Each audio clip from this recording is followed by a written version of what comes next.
So we were trying to write a code that simulates the stock market by creating uh, n number of stocks as we require and generating the stock prices using a random fashion for each of the n stocks. And we also tried to simulate that, plot that, and visualize in the first phase. And then we tried to whatever stocks were generated, stock prices were generated. One of them, we try to pick it up and we'll try to give it to the machine for learning, wherein we used initially we used LSTM, right, to start with, and we trained and we got up to the prediction part, right? So that machine can predict something, right? Till there we had done. Okay, so we had some of the supporting codes as well. So I'll just show you that. So one of them is the stock price. So here we pass various parameters related to the stock and we calculate the stock price and the time limit that we define. Okay, if I say 10 years, the stock prices will be created for a given stock with the initial value R and the sigma value of the stock. We use them, the end time Tn and the number of intervals. This is a variable which decides how many days in the given period of time. Okay, so if I say 10 years, I have appropriately calculated number of days that needs to be given as input over here. Okay, so that's the stock prices.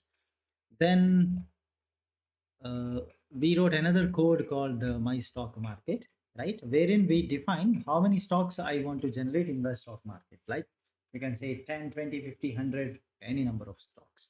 So we pass the mean and the sigma value, mean and the variance of mean and the standard deviation of the values, okay, of the stocks. Then the end and the initial values, we pass them. So once you pass this, right, so many stocks will be created. We also generate a three-letter names at random to be given for the stocks, and we'll pass all of them, right? And D will contain the data related to the stock, each of the stock. So if I have 10 stocks here, D dot S naught will have 10 initial values, 10 R values, 10 sigma values, and 10 different names. Okay, so that will be created from this. So stock market will be the simulation of a stock market. Stock price is a single price. We need to call this stock prices as many times as I want. If I want to generate 100 stocks here, I'll be calling the stock prices 100 times internally. Okay, then we wrote another code for the plotting purpose. It's a customized plot.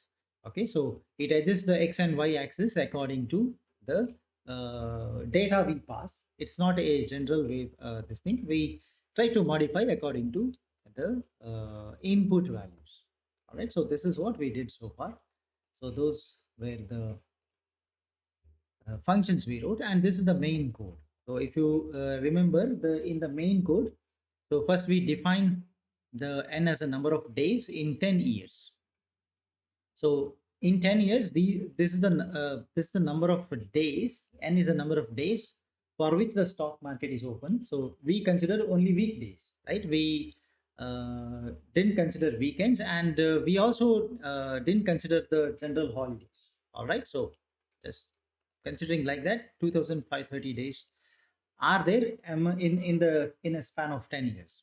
Okay, so you see, I call the function stock market, right? I am generating only one stock now. So right, mean, variance, T and N, I pass it. So D will be the stock market, right? I need the values of for this D, right? So now currently my stock market has how many stocks? Only one stock. Okay, but for that stock I need to get the values, right? So S equal to stock prices, I call the stock price function and I pass these values, D dot S naught, D dot R, D dot sigma, T and N. I pass them, I get the stock prices for 10 years specifically 2350 sorry 2530 values. Then I create my time axis and I plot. Okay, so that's my first part of the code. Let's try to run that and see.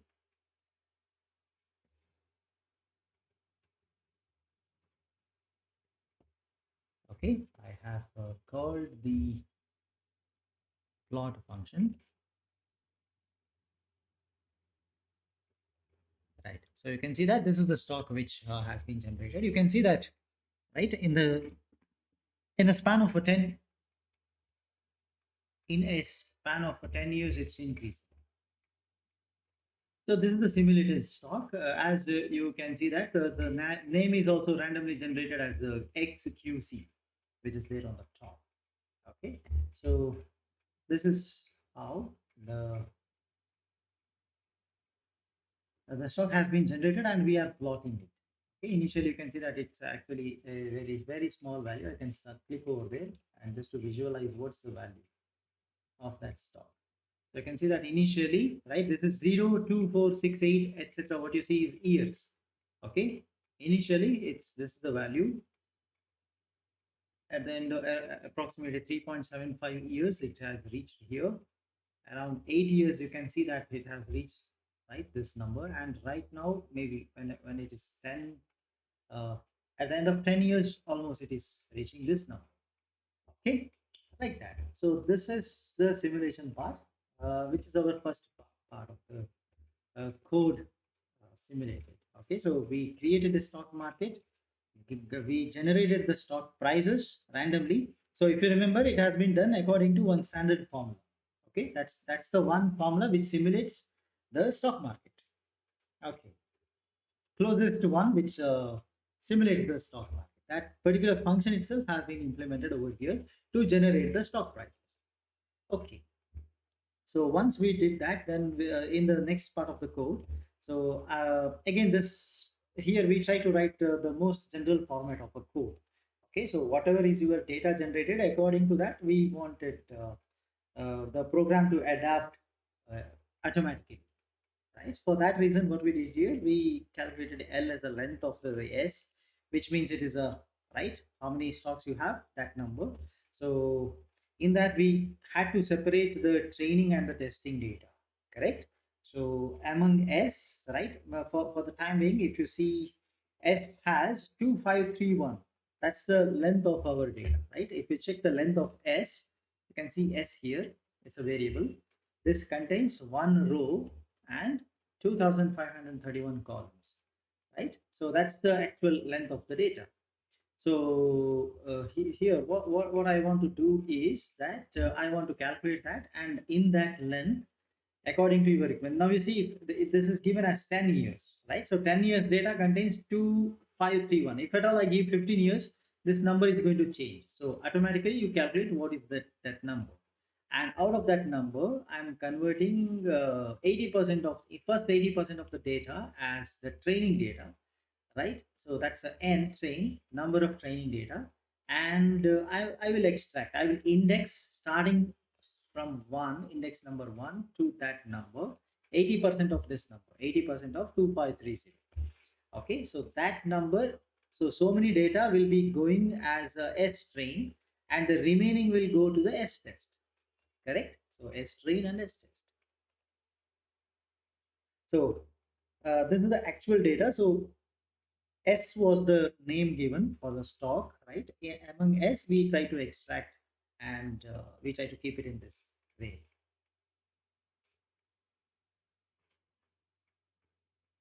Okay, followed by what we do normally whenever you try to perform an operation such as this, it is required to do the mean and the standard deviation calculated. That is just to perform what is called as a normalization. So, right, in order to bring the normalization, we need the mean and the standard deviation. So, because we have an equation, so normalized data is nothing but whatever is your current data, subtract the mean from that and divide by the sigma. That's the standard deviation. So that's the equation. So if you want to do the normalization of a train, S train is my data.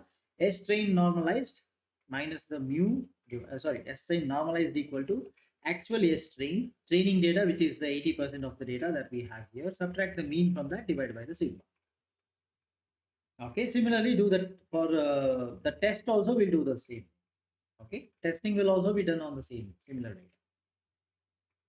Okay, all right. So we do the appropriate indexing. There is one extra data here starting from 1 to 2531, but I need only 253.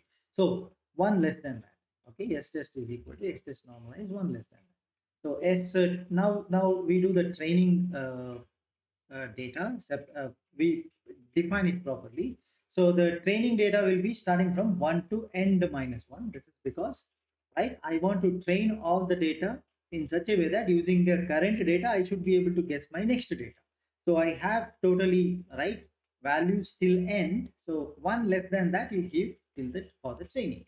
So when you give like that, the when I give first data as input, what is my trained output should be second data. That's why it is 2. Starting from 2, when you give the end minus 1 as input, your final data should be end. Okay, for that reason, this is how you arrange your trained X train and the Y train. This is a prediction. Okay, this is a prediction code. We call it as a regression, right? I'm trying to predict my next value looking at the current one. Okay, so also I want to perform a validation here. So since our intention is to perform the validation, I will pass X validation is equal to X train. Training data itself is being used as a validation data because I don't have a separate validation data with me. So right, so that's the reason why we are keeping the validation data same as the training data. This is absolutely fine, this works fine. Okay, but if at all people want to go for a properly defined validation, then you can do one thing, right? Here we split it in such a way that 70% for training data, 10% for maybe validation, and remaining 20% can be given for a testing, right? So it's like 70 plus 10, that is 80 plus 20. Okay, so that can be the ratio in which we can divide. Absolutely fine, that will also work. Okay, so it's left to us what we want to do, right? In this method, I prefer doing the validation with the huge data because the training data is huge, right? So I can do the validation of all of them means it is good. Okay, it's a very good uh, method of validation. Right? If I keep only 10% of the data for a validation, like 70 plus 10 plus 20, you see you get only 10% for validation, correct? So that's what I thought I will avoid that, right? Keeping the validation data small. But the literature says if you read the books related to the training testing of a neural network, deep neural networks, right? They will say that yes, you can keep even 10 to 15% as the training, sorry, validation data. That's absolutely fine. So wherein you can see something like you can keep it as say 70 to 80% for the training, 10 to 15% for validation. Remaining you can keep it as remaining 10 to 15% you can keep it for testing, right? So that's also valid. Okay, so that's the second section. Let's run this quickly so that oh yeah, we can see all the variables created over here, right? X train, X train, Y train, X validation, Y validation, etc. Everything came into picture. You can see that the size is 2023 samples, right? Out of 2531, 2023 are for the training part. Okay, also you can see that the test part, right, which is just 506 samples remaining. Okay, fine. Then we went for the okay, identifying the layers of our deep neural network. So we had chosen the LSTM here for as a hidden unit. Okay, so we know that we have to tell what is the size of your input. Input is 1. It goes, input is our data, which is something like X train. You can see that the X train is a one row, correct? The complete one row is one input.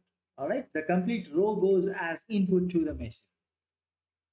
So that's why we say that the number of input size equal to 1, and output size is also 1 because you see that you are going to predict a single value. Like I give 10th day as input, 11th day's value should be the output, right? That's what is a single output.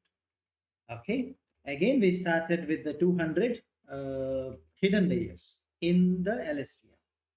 Okay, so then once you know these parameters, you can define the layers, right? First input is now you see it's not an image input layer.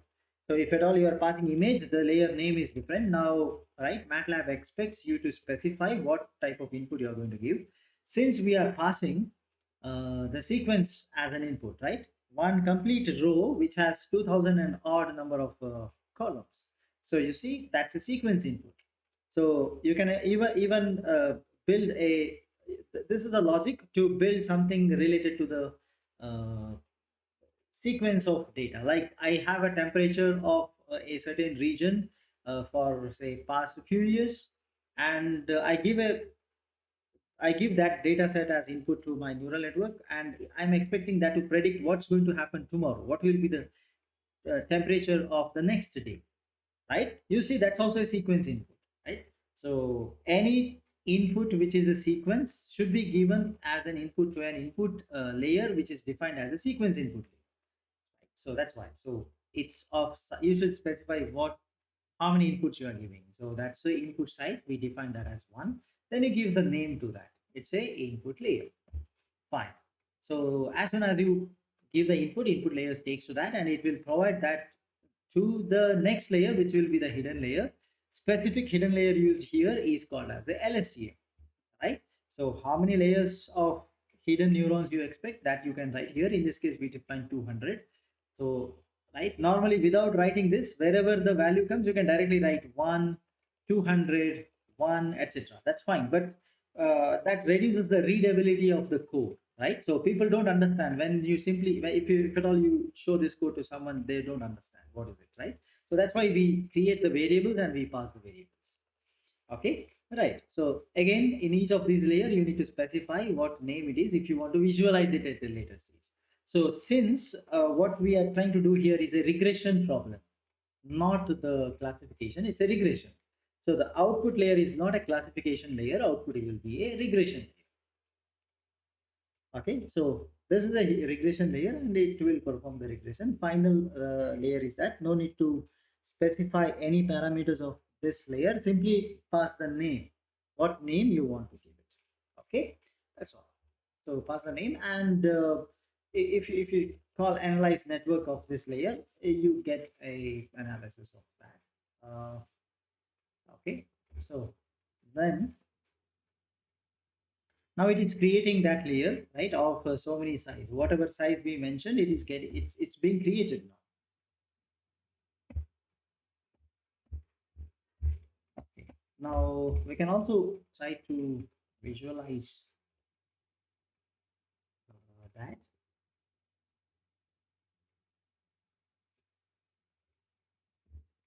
I just try to,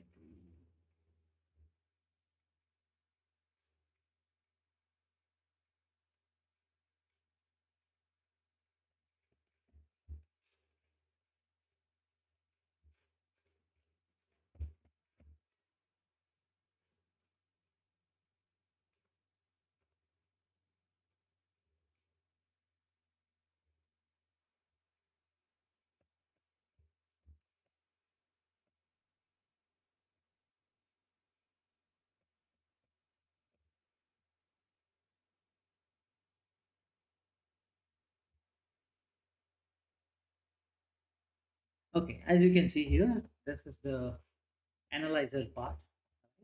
So not only this also shows you when you did this, right? It's showing you the analysis date, time, etc. over here, right? Today's date and the current time. Right. So you can see that it the layer has a, sorry, this network design has a 4 layers, no mistakes, right? Fundamentally, there is no mistake. Otherwise, this will show how many errors you have. If at all, whatever we defined is not correct, it will show you that okay, this is the error. Okay, so in this, so as of now, there is no error. So input layer, then you can see that there is a LSTM layer, right? 200, right? Hidden neurons, out of which the other details you can see input weights, etc., bias, etc., are defined. Then you can see that fully connected layer is there. Again, all the output, all the layers in the hidden neurons are consisting of hidden neurons are connected to this layer. So fully connected layer will have right? 200 input, because there are 200 layers in 200 neurons inside, correct? Okay, then we have a regression layer, which is performing the regression based on the mean squared error format. Okay, so this is the detail we come to know about the deep learning network analyzer window. Okay, so we did that. Now in the next stage, right after this analysis, we define what are the options required for the training, how many epochs I want to go ahead, and I also want to check that uh, see, these are the various parameters. What's the algorithm you want, how many epochs you want to do, right? What's the threshold, what's the learning rate, how do you want to, right, update the learning rate, what, after how many iterations you want to reduce or increase this, right? So the drop or increase factor is zero point 0.2. Do you want to shuffle? Yes, every epoch you shuffle. Validation data is, what is this, after how many this thing you want to validate. Now let's try to make a different one, so let's try to reduce this to 5 maybe. Okay, so like that I can go ahead and I can make this as a larger number. Let's see. Okay, verbose 1 means it will start showing you a table as soon as the training begins. Okay, I'll just show you over here, right? So this is the options, right? It is a must in the current version of MATLAB. You need to define the option. There is no default options, you have to specify. Okay, so that's uh, that one. And then okay, this is the command to perform the training, right? Pass your training data, pass your expected data, that's the output, right? And the layers, right, which is defined in the previous section, and the training options we defined in the current section, right? All of them I try to pass, and I will train the neural network. Okay, so verbose is active, so verbose is 1, indicates that as soon as the training progresses, I will see a command, the table generated in the command window showing the current status of what is the epoch number, how much is the error, right? Error of in general, and error of a particular epoch, and if there is a accuracy possible, it will show you even that. Okay, so that's what we are expecting when I run this part of the code now. Okay, yeah, I'm running. It's running now, so you can see that it is busy. As soon as the training starts, we can see the table being generated over here. It's going to take some time, right? You can see that the table. Can you see the table that's being generated right now? Okay.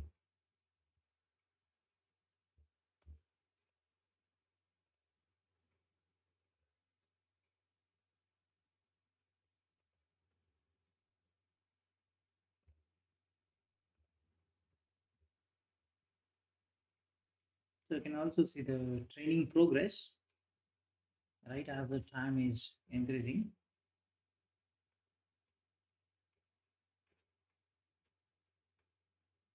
Try to reduce the size. Just a second.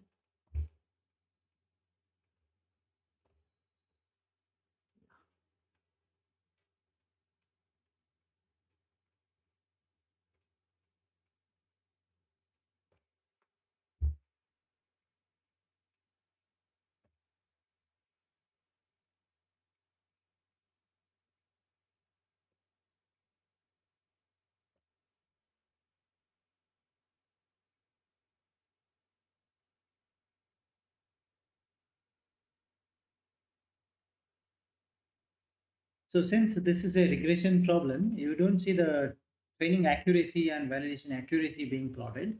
Instead of that, the first plot will be the RMSE, root mean square error, and the second function will be the loss.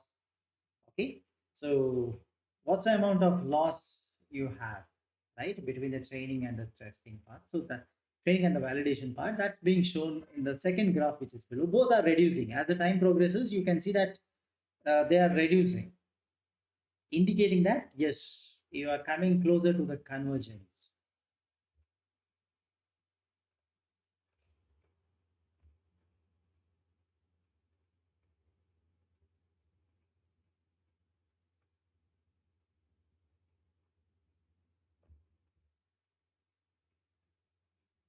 So as the epochs are coming closer to 500, you can see that everything has converged. Every value is just the same, like the previous value. You can see, right?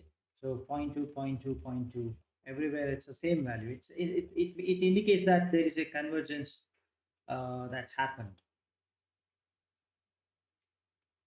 All right. So all the 500 iterations, sorry, epochs are over, and this is the final result. What we see on the screen after the training progress. So that's one thing. And in addition to that, now,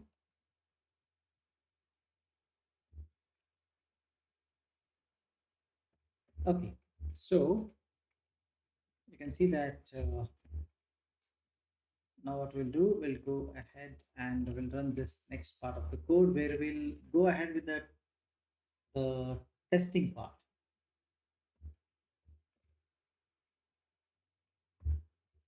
So in the last uh, section, we are trying to make a prediction, right? So what we do, you see, I pass the test data to this, to the network, and I call a function called predict. So you see, net is the one which holds the neural network uh, trained in the previous stage. Okay, so that's there. It's a learned. It's already has learned the process, right? The regression process. It knows now, and the S test is the testing data. You can see that the S test is over here, right? So that's what is the normalized data, right? Starting from 1 to end -1, we'll pass it over.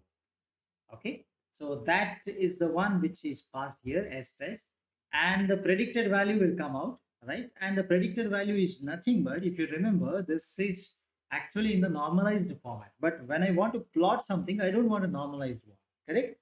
So what I do, I try to make the changes, right, in these three lines. The first change is nothing but the first data should be the last but one data from the training, because that's my first input, right? So the second data will be the last data of the training itself. So last and last but one data will be given as the predicted output. We modify because there may be an error there because they are the first data, right? So I replace them. Then after third data onwards, right, remaining data will be directly calculated in this format. So we divided by sigma, now I multiply by sigma. So I subtracted the mean, now I add the mean. Okay, so just to do this job, right, to get the predicted value, and right, we simply try to plot the predicted output. So let's see how this looks like.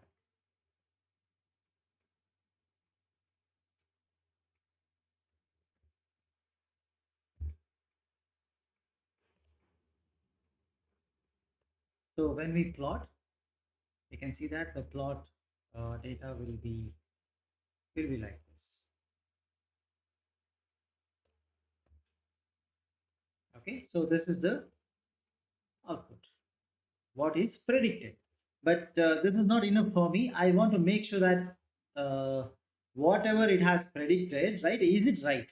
Because I already have the answer with me, right? I want to make a comparison, right, and check that whether this says that, now you see this is the predicted value, and it says that stock value increases in this fashion, correct? So now my intention is to actually plot and visualize, right? I want to make the plot of whatever this machine has predicted so far, right? I want to plot this data over the actual data and check that whether that this prediction is correct or not. That's my objective now.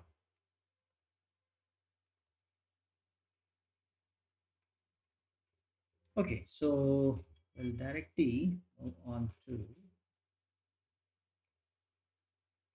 writing that part of the code. Okay, we predicted this. Okay, what I do, simply I call the prediction function like this, right? I'll try to hide that. Right now I don't want this, I'll do something else, right? So I'll go for uh, a figure,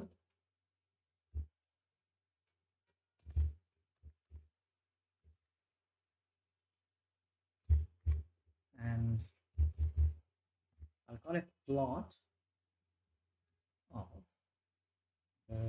see, the time is present in t, right? I think we have a time variable here. Yes, so the time variable is there in the name t, right? Of starting from 1, all the values still, I want to know how many training data I have. I think that is n train. Yeah, so 1 colon n n train, 1 less than that. Okay, minus 1 comma. So what I want to plot over there is the s train data. Okay, uh, is it the s train? I don't remember what's the name given. Yeah, s train is there, correct. So that's the s train. Also plot from starting from 1, go all the way till n minus 1.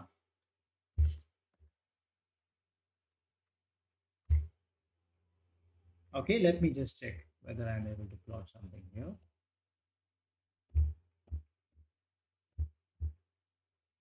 Yeah, we get an output. Okay, this is fine for us.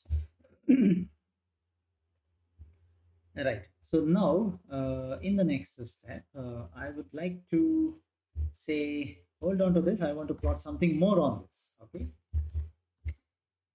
Turn on the hold. Then let me plot the time t with the s. Okay. T and s. If you remember, t is the time, s is the stock. Right. I want to plot this, and let me give a different color for this. Okay. So this is helpful for us to trace what I'm trying to C. Okay, so dash dash green, G for green. I want this dash dash format on my graph. Okay, and let me uh, sorry, let me make the grid on the next. Okay, let's try to run this part of the code uh, again. Okay, so I'll make a separate this thing here so that I don't have to run the previous section again and again. Okay, so let's run advanced. Now you can see that.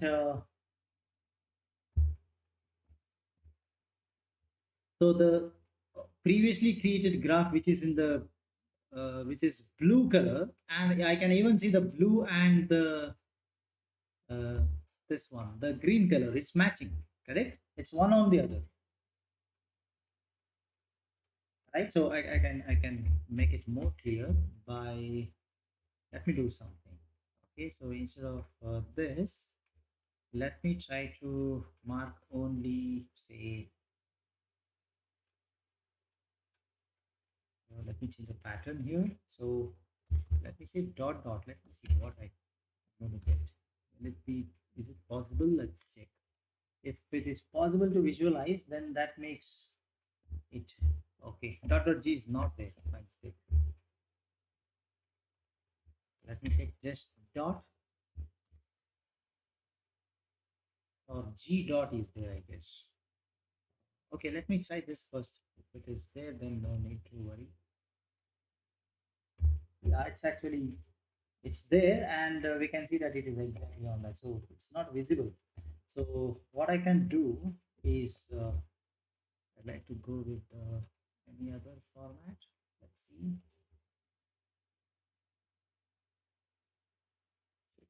Do I have G? This one. Let me check.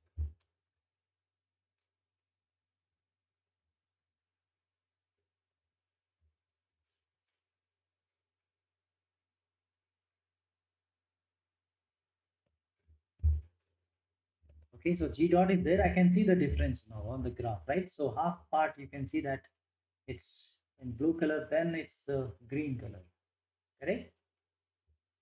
Okay. Anyway, let me come back. I want to add something more to this. I want to do hold on again. I want to plot something more on this. Okay, so what I want to plot now, okay, uh, okay, let's try to uh, create a variable called k to hold the indices starting from n, the number of training data, right? The next data from that, that's a plus one. Start from there and the n till the last number, that is n. So I think we have n somewhere, right? So I think we have, yeah, n is there, right? You see 2530. So I create a variable to hold the next data starting from after your training data, immediately next index, which is after your training data, that is n train plus 1 till the last one. Okay, so this is how, okay, this becomes easy to read it by right like this. Okay, fine. So I create a k. Now I already used the hold on, so this will plot. What I want to plot is the time of this k. Starting from this k, I want to plot. Okay, so time of this k, and also you plot two things, right? I want to plot two things. One is the s. Okay, I want to specify two things. So first one is s of n entry. Okay, so the data which is s, the stock data of n train, and also I want to plot the predicted value, what we called as a y. That's a y predicted, yeah. So this is y. Uh, yeah, you see y predicted. So that's this value. The final predicted value is what I want to plot here. Okay, I'll close this and I'll tell that, okay, use maybe dash format possibly. Okay, let's see how this works. If it is fine, I'll hold on to that, otherwise I'll change. Okay, let's see.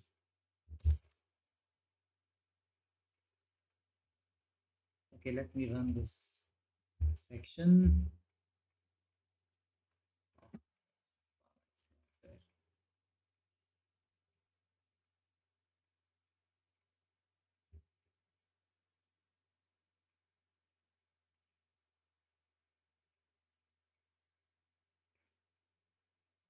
Second, let me clear this. I'm not able to trace what was the previous error and what's the current error. Okay, it says line number 82, there is an error. Okay, it says that you cannot do this. Okay, let me say then dash dash, will it work? Okay, let me try the underline first. Okay,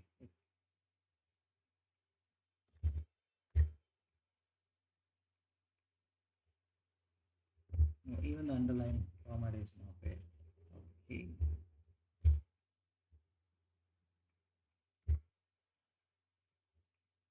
now let me simply try to plot. Let's see what it plots.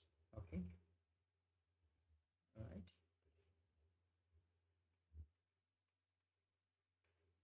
Vectors must be of the same size. Okay, it's some error with the vectors. So let me check. S of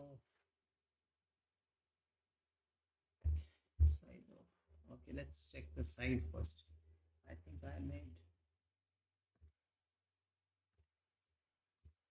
the size of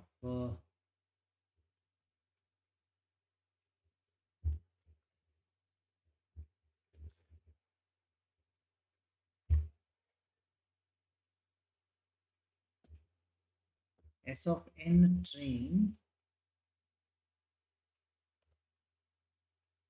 It says it's just 1 comma 1. That's why it is giving an error.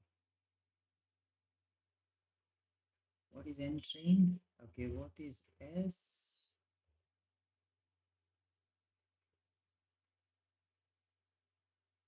Let me check that. What is S of n train?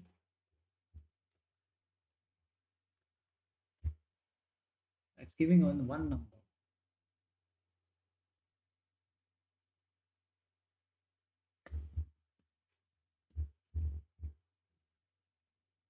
Okay. Uh, what is n train now? N train is okay. I can do like this as well. Okay. Meanwhile, let me check this. I understood what's the error. Size of 1 comma 506. Okay. Now s of 1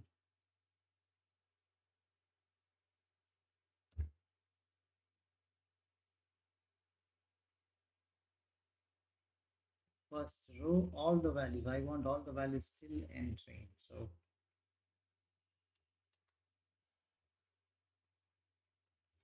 I can write 1 till n, s of 1 to n train. Okay, let me try this now. I think this will work. Still, it's the same.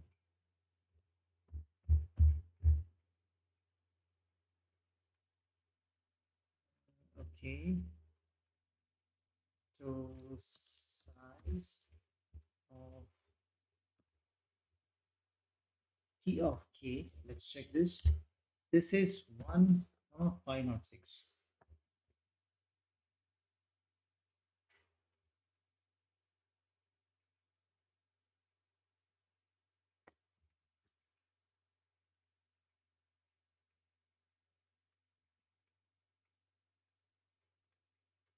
So y predicted is how much? Just now we saw that size.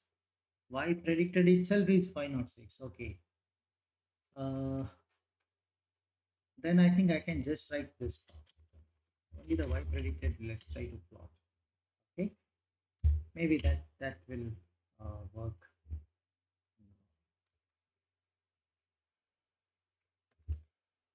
Okay. Let's try to run this part once again. Yeah. Now you see there is no error. Okay. Yeah. Okay. This is what I wanted to show you. There will be a difference. Okay, there will be a difference among what has been sorry, what has been predicted and what's the actual output. Now this is the proper one which I wanted to show. Let's see here. So till here it's fine. The starting from 0 till close to 8, you see a blue color, right? So that is the training data, then fine. So after immediately after that, we have two graphs. One is a green color, right, which actually increases. That is the uh, testing data. Okay, test data given. But for a given test data, what the machine predicted is the red color, which you can see below that, right? So you see, it's predicting that your stock is going to increase, that's for sure, but there is a error. In the sense, the final data, there is a huge amount of error. As it ends, you can see the last data is right. We will try to measure that. So the value which I have, okay, let me measure it somewhere here. So that gives you a some.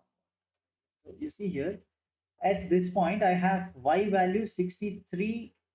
How much is that? Yeah, 635328. But what the machine predicted is this value, right? 592243. So there's a difference, right? So this is what happened, right? So this is the actual the prediction part when we try to plot. Okay, so we try to plot it like this, and this is what we get now. Okay, will I be able to change that now? Okay, what I can do here is, okay, uh, let me run this once again and see whether I get a different graph. No, the graph still remains same. It's just because of the same reason, because my data set is same, right? I'm in the sense I am not changing my test data, correct? So the data is still same, so it's still going to remain pretty same, right? There'll be no difference in terms of the, the plot. Whatever plot we see, it still remains same here because of that. So what you can do, right? You can start everything once again, starting from beginning, run once again, so that your data set changes. right? Because we know that our data set is completely different when I run the code once again, right? Because I'm randomly generating, right? So when you run that once again, your data will be different. So when the data is different, right, the training will go in a different fashion, and whatever you predict, right, will also be different. Now, this whole code I'll share you, right, so that you can run it again, and you check for the various by changing the various parameters.